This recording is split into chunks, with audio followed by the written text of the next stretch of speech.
la modernité de...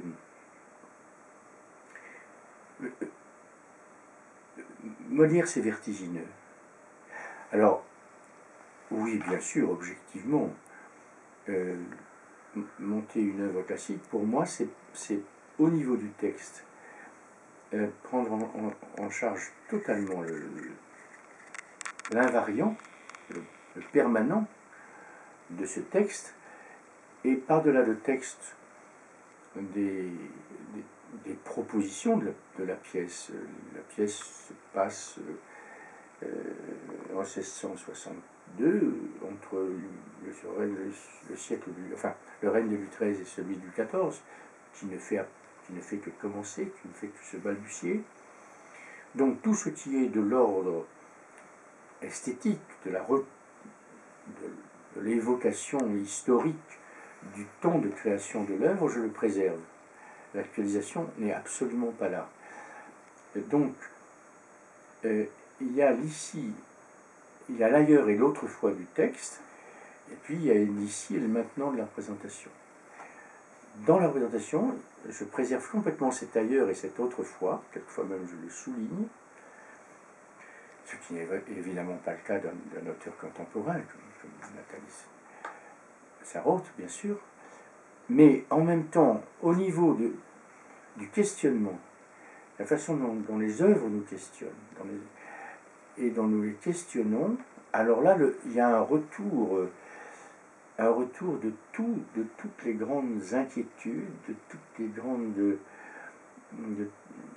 les grandes tensions, de toutes les utopies aussi, que nous sommes en train de vivre. Et chez Molière, c'est vertigineux, parce que Molière, c'est un auteur d'une ambivalence, et c'est un auteur écartelé d'abord, c'est une œuvre écartelée entre un poète et son interprète, entre un poète qui s'est rêvé un grand tragédien et un auteur qui est condamné par le public à être le plus grand farceur de son temps. Enfin, donc il y a cette tension interne entre de très grands sujets traités, tordus par la volonté d'en rire. C'est une tension interne. C'est-à-dire que tout grand personnage de Molière est un héros tragique. Mais il ne faut pas oublier quand même, dans la représentation, il faut ménager la primauté du rire. Alors quel rire? De quoi rit-on chez Molière? Toute la question est là, quoi. Donc, et puis il y a toujours quelque chose de vertigineux, toujours. Qu'est-ce que c'est que ce type qui, à 4 ans, achète une petite fille, après en avoir vu beaucoup d'autres, et il le dit d'ailleurs, par amour j'ai choisi cette petite fille, elle a 4 ans, qui essaie de la garder en l'état, pratiquement en l'état, mentalement et physiquement, en l'habillant, etc., jusqu'à l'âge jusqu'à l'âge légal où il peut l'épouser, c'est 16 ans. Voilà. Qu'est-ce que c'est que ce type qui achète une maison, qui engage des domestiques complètement arriérés pour garder, pour être les gardiens de cette très jeune fille? Qu'est-ce que c'est que ce sentiment qu'éprouve ce type pour cette petite fille, et réciproquement? Et qu'est-ce que c'est que le formidable éclatement de ce sentiment dès lors que la petite fille découvre quelqu'un d'autre et autre chose que la réalité qui a été la sienne jusqu'à présent, et que le monsieur découvre qu'elle lui échappe et qu'elle ne sera jamais à lui. C'est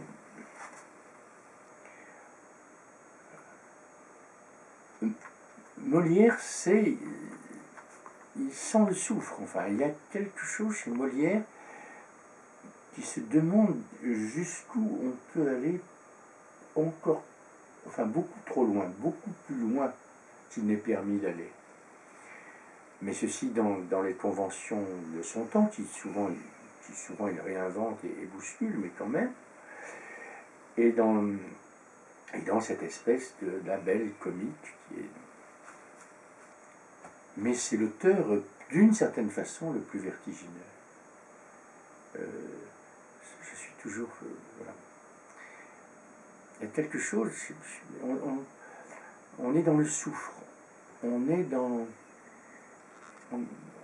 voilà, on est... Si on ne retrouve pas chez Molière les raisons ô combien explicables des scandales qu'il a provoqués, et encore, ces scandales, ils sont formulés de façon relativement tranquille. Enfin, l'œuvre de Molière est fondamentalement scandaleuse, parce qu'elle touche en des potentialités, en des pulsions, en des... qui sont... enfin, qui relèvent presque de l'inavouable, de l'innommable, voilà. Et tout ceci dans une forme qui soit recevable, qui ne fasse que suggérer l'abîme, mais jamais ne le... Non, c'est un bel enjeu. Alors, monter un classique, une fois de plus, pour moi, c'est... je dirais même que Molière, enfin quand je dis Molière, mais je pourrais parler de Marivaux, je pourrais parler de Goldoni, je pourrais parler de tous ceux avec qui j'ai fait plus ou moins de chemin. C'est aussi excitant, c'est aussi troublant, c'est aussi incertain, c'est aussi que de monter un auteur contemporain, quelquefois beaucoup plus. Quelquefois beaucoup plus. Parce que l'amplitude est plus grande, parce que la complexité augmentée de tout ce qui a été dit, écrit, représenté de l'œuvre, et qui constitue quand même, qu'on le veuille, notre mémoire.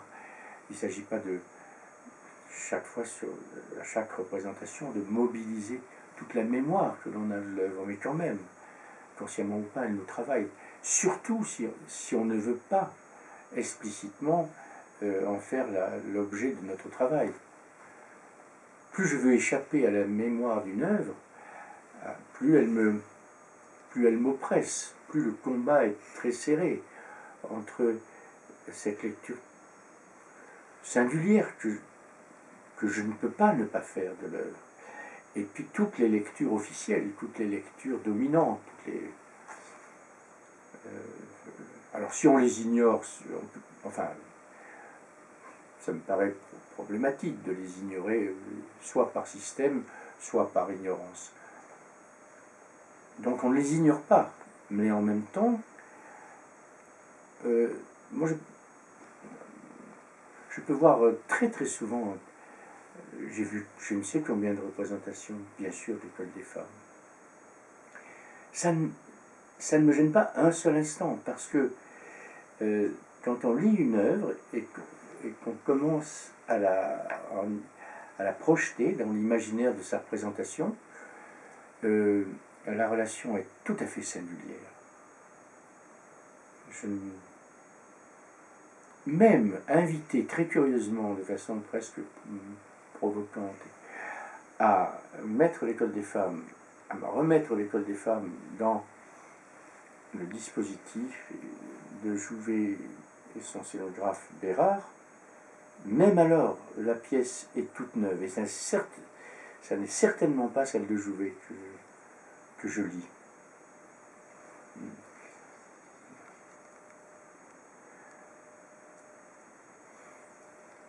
Comment arriver à une relation singulière qui peu à peu est plurielle? Dans un premier temps, elle est celle du metteur en scène, et puis aussi celle en général plus fragmentaire, plus ciblée de chaque acteur, au moins sur son personnage, c'est sûr. Et peu à peu, il faut que cette approche très singulière, très subjective, devienne le fait de tous. Et ceci, c'est ce qui revient aux premières répétitions, c'est-à-dire, voilà, où où non seulement le tâtonnement, l'incertitude, l'effacé, le repris, le déplacé ne me gêne pas, mais c'est voilà, je n'y vois pas du tout,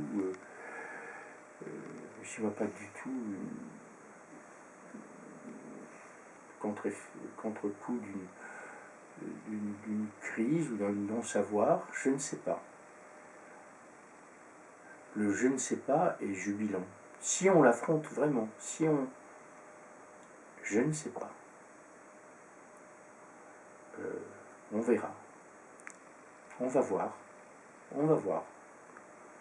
Alors il y a un jour où on sait. Et c'est pas parce qu'il est l'heure de savoir, c'est pas parce qu'on n'a plus le temps de ne pas savoir. C'est parce que, à tort ou à raison, on sait. Un parti est pris. Et à ce moment-là, alors, on est dans une mode problématique, qui est la problématique de l'accomplissement. Alors c'est à ce moment-là, paraît-il, qu'insensiblement, je passe du docteur Jekyll à Mr. Hyde. Mais dans l'errance, dans le doute, dans l'inquiétude, quelquefois même l'angoisse, que des nuits pas vraiment blanches, mais pas vraiment sereines non plus, je passe. Mais le doute, je le vis très dans une espèce d'allégresse de la quête. Et la certitude relative, jamais tout à fait acquise, toujours en devenir, mais enfin quand même.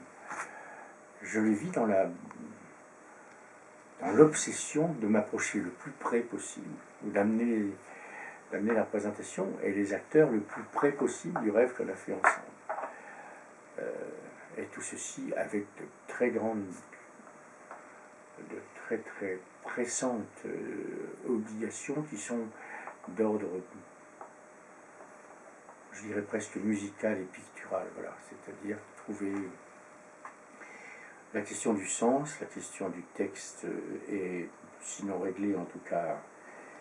Maintenant, il faut donner à ça une forme, un mouvement, une respiration, sans lesquels le travail sur le sens ne prendrait pas corps.